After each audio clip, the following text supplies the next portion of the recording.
And since I'm here, I'm going to replace the gasket in the plenum here.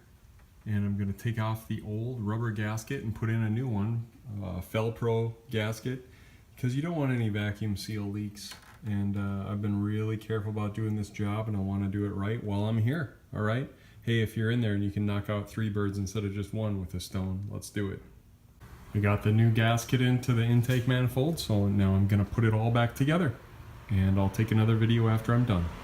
And there we are, all back together. Looking forward to taking this first spin.